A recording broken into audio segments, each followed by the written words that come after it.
the events this week, of course, in Connecticut, because they're so close, they touch us even more than they normally would. And how do you see such a thing with new eyes, with spiritual eyes? Someone reached out to me the other day and said they were having a difficult time with it, and we cannot make sense of this, and we will never make sense of such an event. And we want to, we want to somehow place it into a box to find some comfort within it, and we never will. We're never going to.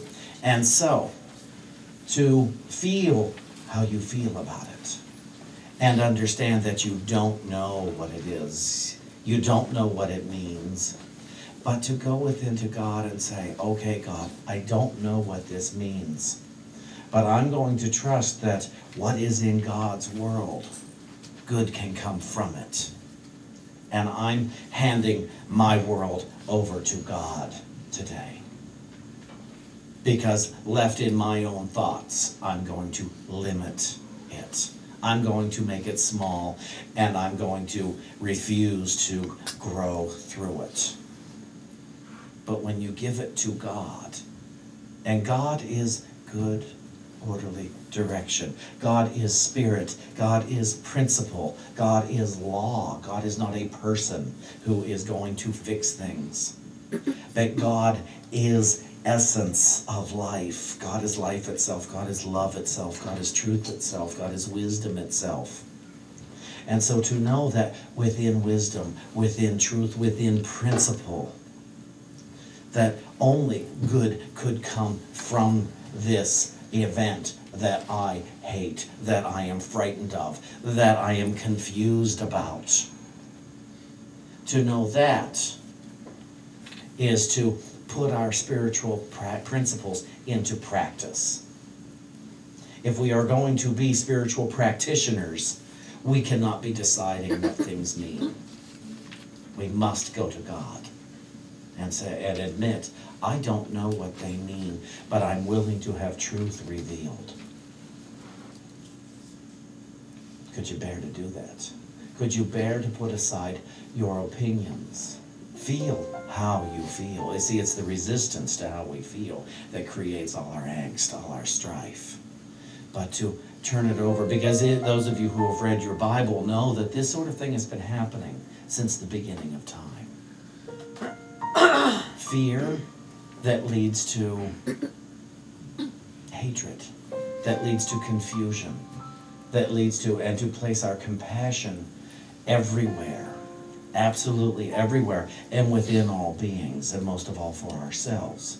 That will enable us to seek what is in God rather than what is in the world.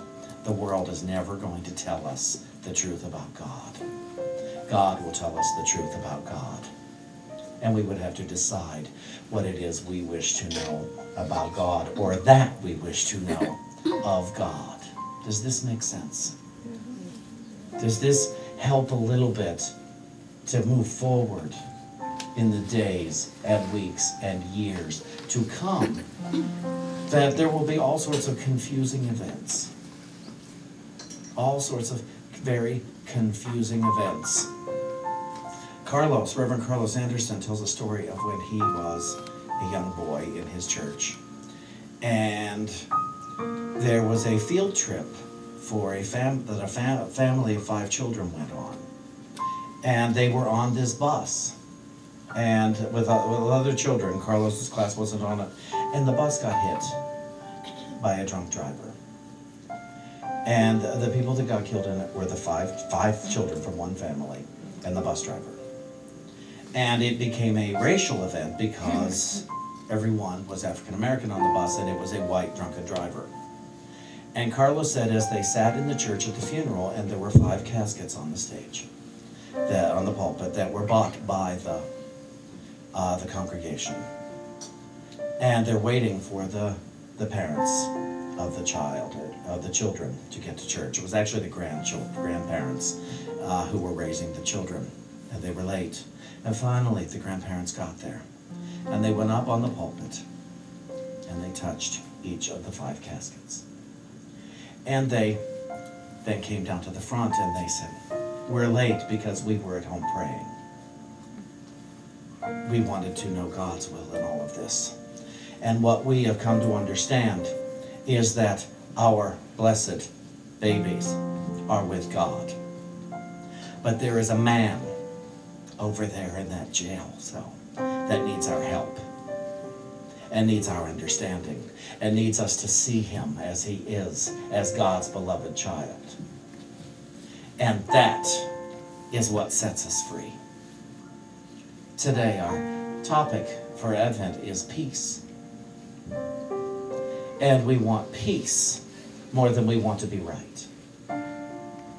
And so we're going to take this time, rather than individual prayer requests, I felt this was the topic we could do to set all our vision perhaps in a more guided, more direct way. And we're going to have our meditation now. So I invite you to take a breath.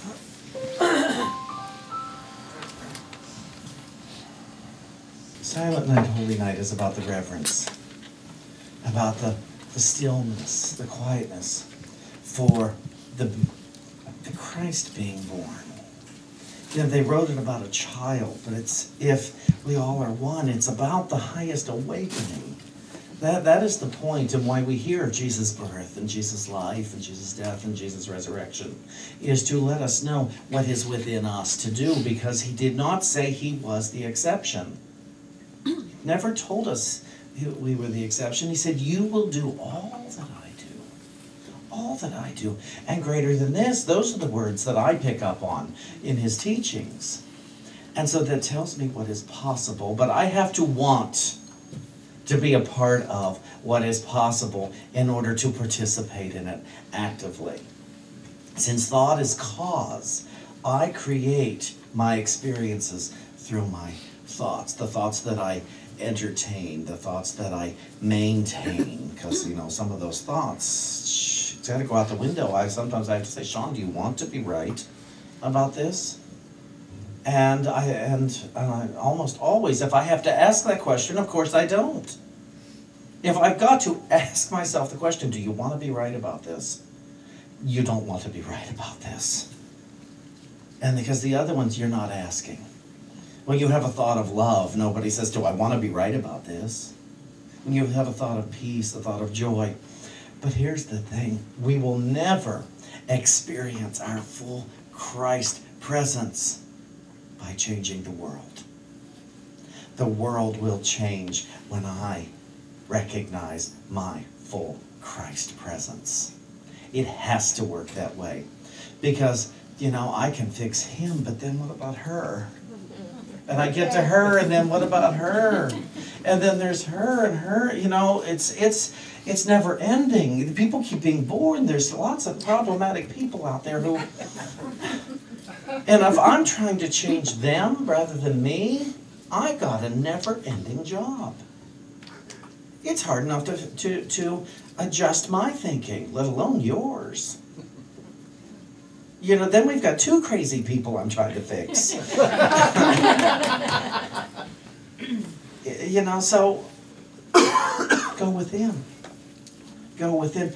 Do you want to know how God sees? Do you want to know the Jesus Christ vision? Do you want to know, or do you just want to know about it? Do you want to just know about it on Sunday morning? And leave here feeling, "Oh, that was great. That was just great." And then you get to the grocery store. And somebody's not very polite. And suddenly it's like, what Shawn talks about, that's a good theory. That's nice stuff, but it's not, you can't practice it. It's just too hard to practice in the world. And one would think that. Let me read you some of the stuff I found this week.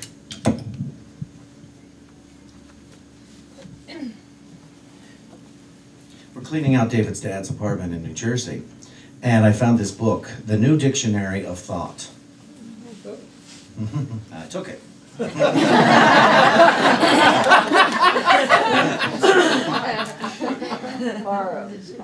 I took it. Oh, I was allowed to take whatever I wanted.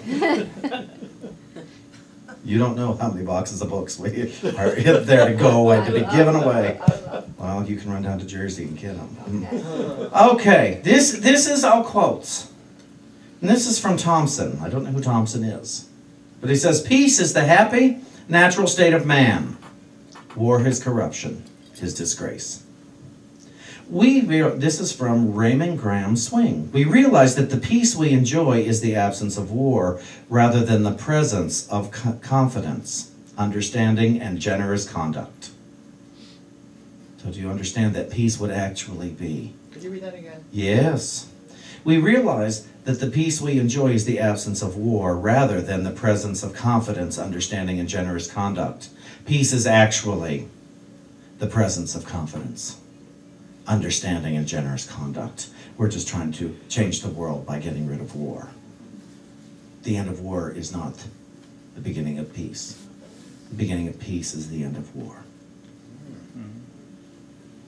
More than an end to war, we want an end to the beginnings of all wars. Yes, an end to this brutal, inhuman, and thoroughly impractical method of settling the differences between governments. Franklin D. Roosevelt. And M. Henry writes this, peace is such a precious jewel that I would give anything for it but truth.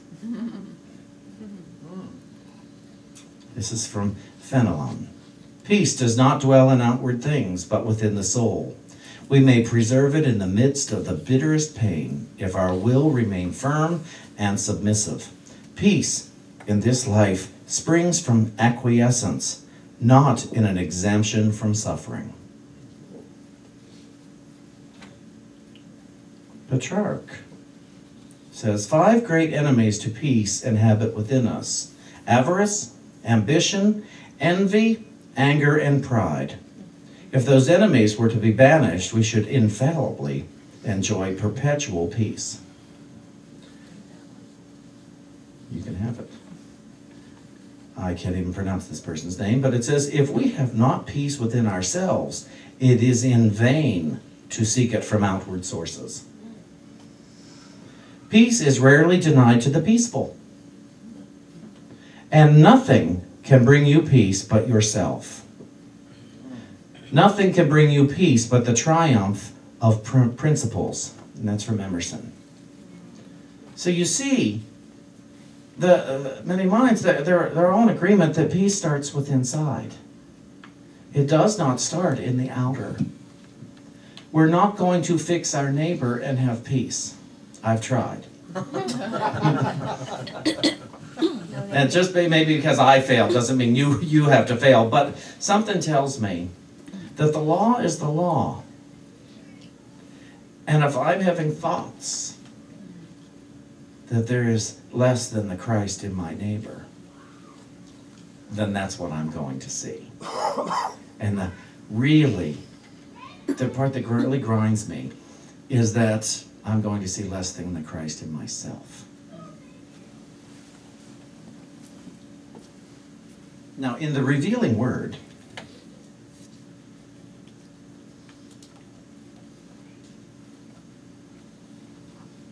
Mr. Shawn, peace, harmony and tranquility derived from awareness of the Christ consciousness. Until world peace is based on the divine law of love, and this law incorporated into the pact of peace, as well as into the minds of those who would sign the pact, there will be no permanent peace. Would you sign? Would you sign the pact of peace? One more time. Okay, sure.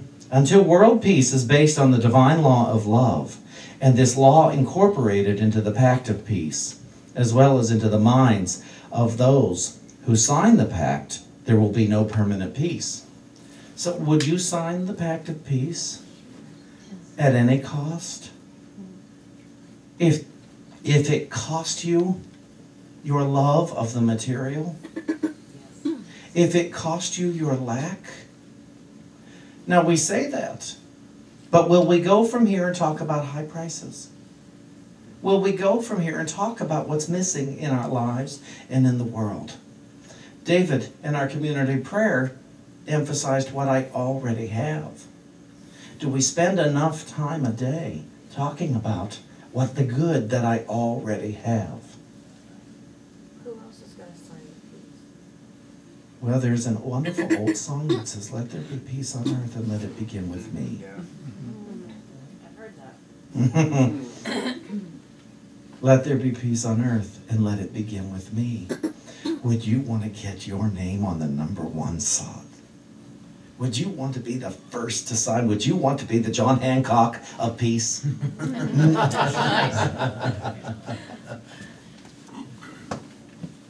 this.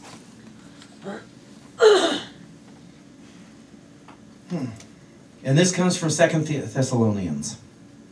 Actually, it comes from 1 Thessalonians. Well, Thessalonians chapter 2. Practice. Yes. My chipmunks impersonation. Peace is the guiding light that you must follow as you look within the mind, for it is peace that leads you to recognition of truth, and it is lack of peace that reminds you that you are not following your way. I shall read that again. Peace is the guiding light that you must follow as you learn to look within the mind, for it is peace that leads you to recognition of truth, and it is lack of peace that reminds you that you are not following your way. And I wrote in here, notice it doesn't say someone else isn't following your way. That is your lack of peace. The third week of Advent, in this giving birth to the Christ within, is peace. The first week was hope. So I'm going to light our candle of hope. And as we said the first week, for the Christ in you, your hope of glory.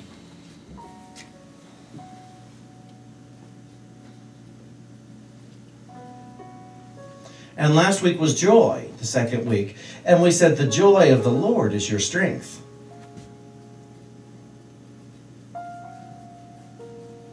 And this third week, what I will say to you is, let there be peace on earth. We'll start. We're rich. We'll tell you a second candle, or second match.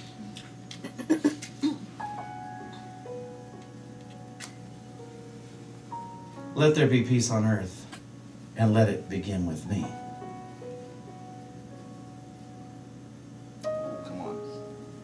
You have to turn it upside down.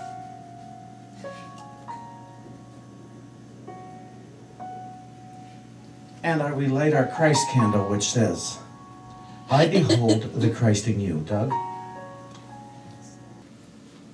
Let there be peace on earth, and let it begin with me. Let there be peace on earth. Think of your body as earth. Let there be peace in earth, and let it begin with me. Let there be peace on earth, and let it begin with me. Can we say it together? Let there be peace on earth, and let it begin with me. Let's say it again. Let there be peace on earth, and let it begin with me. And one more time. Let there be peace on earth, and let it begin with me.